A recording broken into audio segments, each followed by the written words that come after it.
Hi guys. I've been sort of dog sitting for a couple of weeks.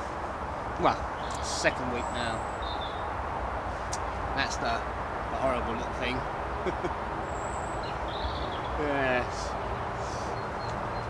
Yes. She's alright. Undisciplined though. This is the one thing when you're out with dogs and all that and they just do what they want to do. They think they're in charge and anything else. It's they're very hard to control, especially if you haven't disciplined them from an early age. So, but it also brings to mind when we're talking about the SHTF sort of scenarios. Obviously, having a dog with you is very, very useful. For protection, for alerts, alarms. You should always, having a good dog with you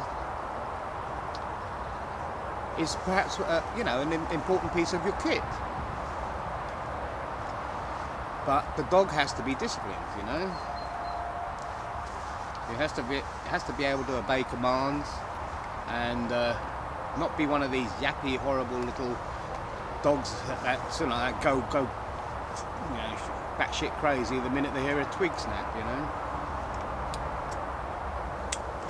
And you can be sure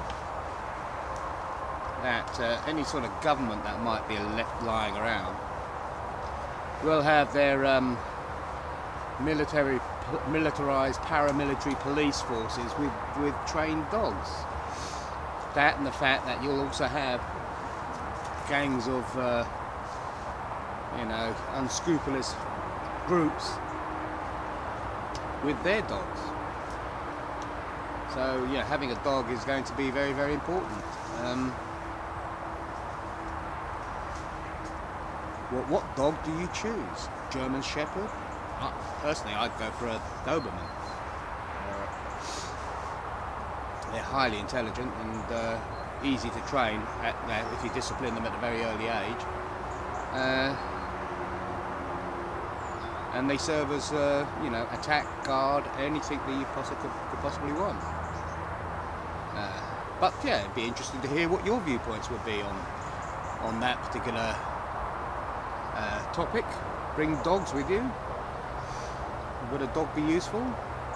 Siberian Huskies. Something very. What dog would you have? Yorkshire Terrier. Yeah, right. Okay. Okay. Anyway, I just thought I'd bring this up because I'm back at my camp just to make sure everything's still standing. And obviously no one's touched it. So as soon as the dog sitting's over, I'm going to get back to preparing for winter. And again, SHTF scenario.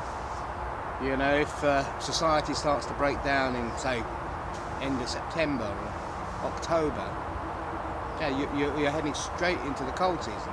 Now, how do you prepare for that? And it's interesting because some people have asked me, what would you do in an SHTF situation? It always very much depends on what that situation is. Is it a natural disaster? A natural disaster, you could weather it out, Is it a man-made disaster? Again, you could weather that out. You'd have to, obviously if it's like chemical, nerve agent or something else like that, you may have to clear the area. And if you have to clear the area, where do you go? Obviously, now, if the ultimate shit hits the fan situation, again, when I say, if it's a natural disaster, it depends on what type of natural disaster as well. If it's like a storm, like this Hurricane Katrina, most people have learnt a lot of lessons from that. So if it ever happened again, which is likely to happen again, they'd be better prepared to weather that particular out or recover quicker afterwards. And how long did that take? I think some parts of it still hasn't been cleared, but most people spent months. over a year trying to get their lives back together again. But they had this they had this reliance on government to help them. Government won't help. Seriously.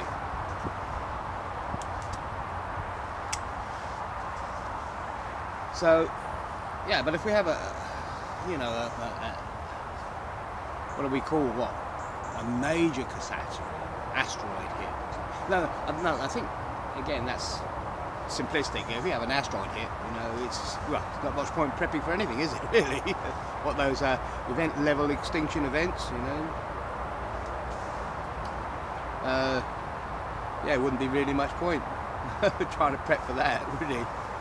I'm sure government have got their nice little bunkers deep hidden into the ground, Now I'm talking about societal breakdown.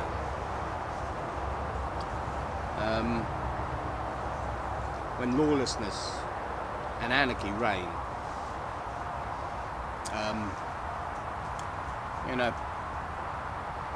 Let's say we have a limited war. And martial law is declared, well, then government takes over everything. You don't have any rights. If you're going to live in the city, you're going to have to obey what government says. There's no question about it. You'll have... take the UK for example. We've got over 1,000 paramilitary police. We've got armed response police now. We have a paramilitary police force.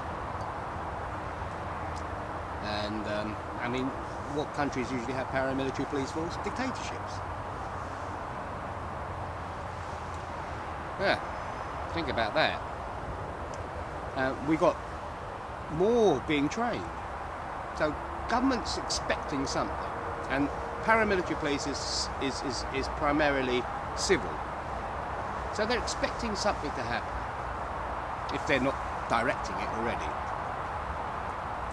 So in that event, do you acquiesce to the status quo?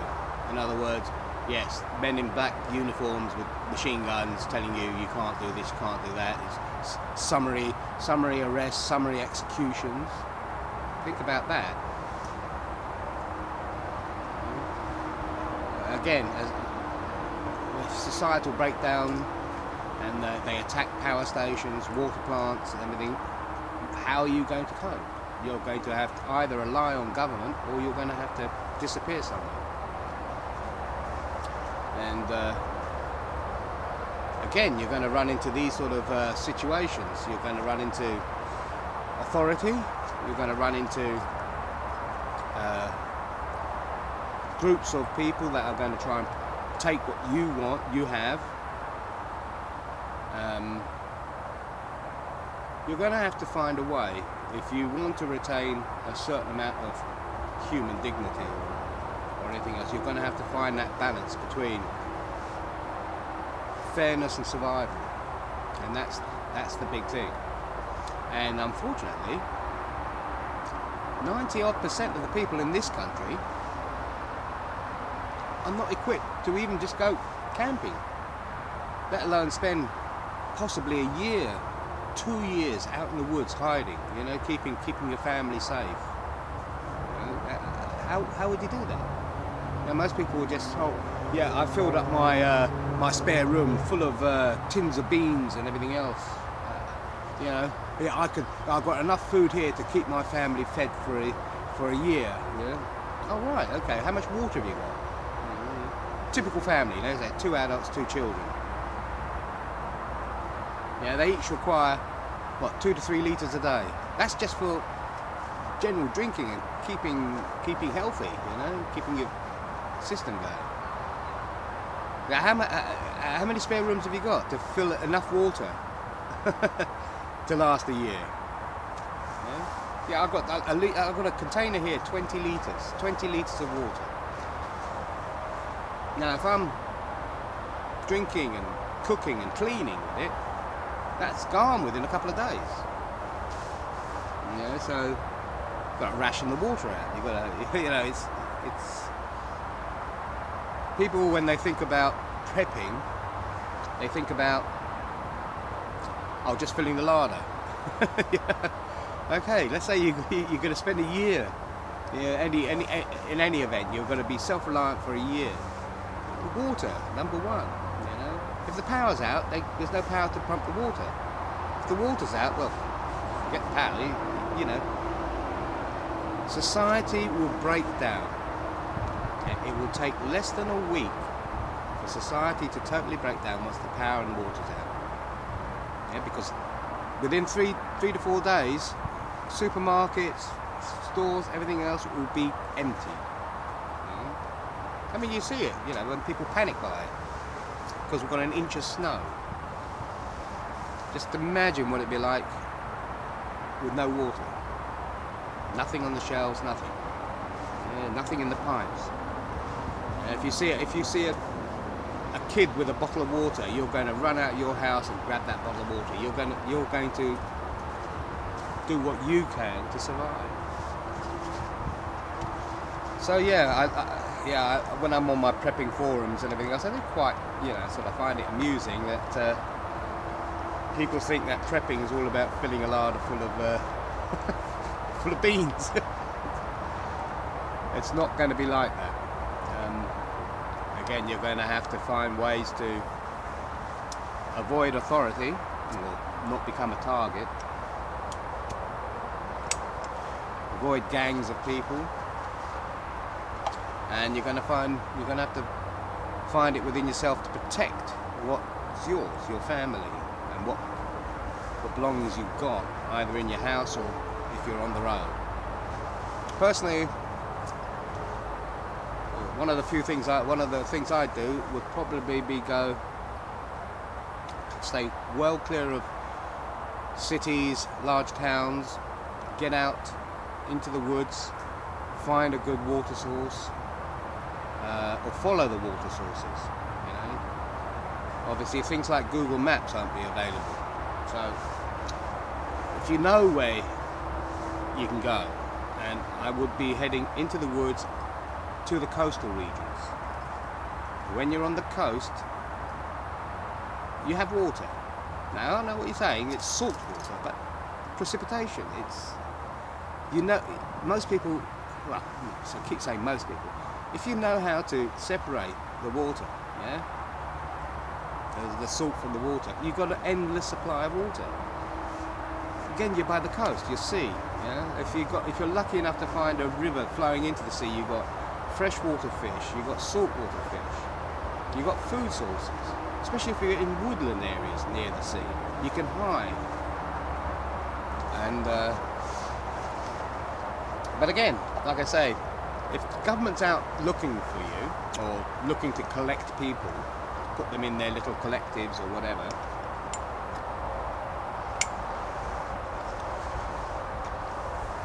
they're going to be equipped with very sophisticated equipment, infrared, night vision, sniping rifles. The government's well prepared, yeah, to maintain control.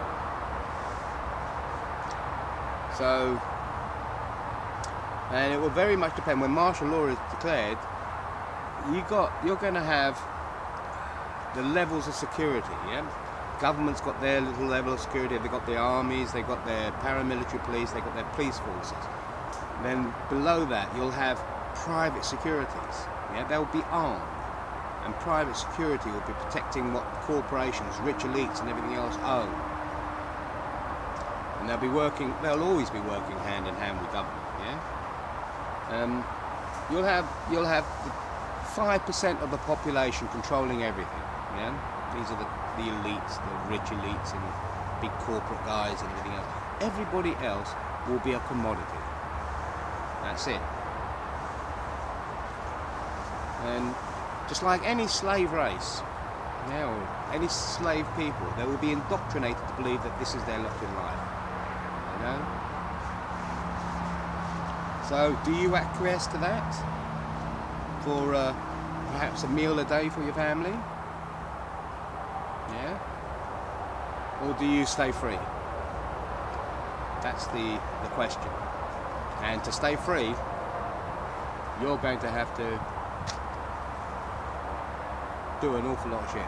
Alright? Anyway, this sort of brought this up because it came up on one of my forums the other day.